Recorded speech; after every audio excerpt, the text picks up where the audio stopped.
Hi, I'm Don Williams from Ultimate Motorcycling, and I've been out in the desert and mountains to the east of Almeria, Spain, and testing the new Ducati Scrambler Desert Sled. Now, if you're familiar with the previous Ducati Scrambler, while it had some off-road looks to it, you pretty much didn't want to take it very much out in the dirt. The Ducati Scrambler Desert Sled is something altogether different.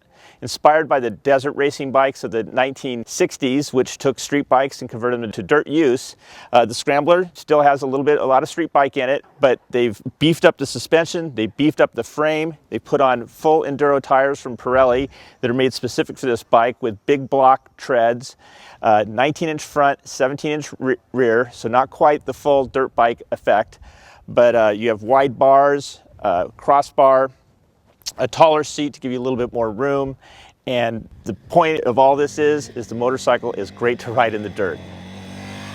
While you don't want to go out and sand wash for very far, that's not quite the space for this. Everywhere else in the dirt you'll love it. It's great going across open, hard-packed terrain. Dirt roads, gravelly roads are just so much fun with a big fat front tire, big fat rear tire like this. You have plenty of traction. You can steer the bike with the front or the rear, your choice.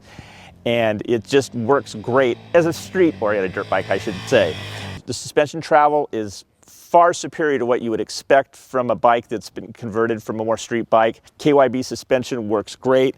It's better on single hits, potholes, squared off bumps than it is on repeated bumps, but it's still, for the kind of use that you would want to use in this motorcycle, it is absolutely stupendous.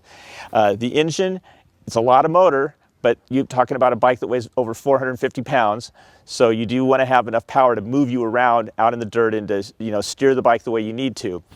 On the street, this bike is just so much fun. Again, the big fat tires have a great footprint and great feel. The Pirellis will let you lean the bike all the way over until you're rubbing your boots in the ground. So I just loved riding this bike on the street. The brakes are not super great, but they're again, for the intended use of the bike, they're more than adequate. The bike's comfortable. You can ride it without any fatigue, both on and off the road. Again, if you go in the sand, you'll get tired wrestling with that front end and just the weight, but anything outside of that, it's just incredibly fun to ride. So Ducati has done an amazing job of taking what was essentially a street bike with a little bit of dirt credibility and taking it and turned it into a bike that really has authentic off-road capabilities. Anything less than technical single track, you can take this on any dirt road. You don't want to take it on the worst Jeep trails, but any kind of dirt road that's fun, this bike is a blast to ride. So the Ducati Scrambler Desert Sled, Ducati really nailed it with this one.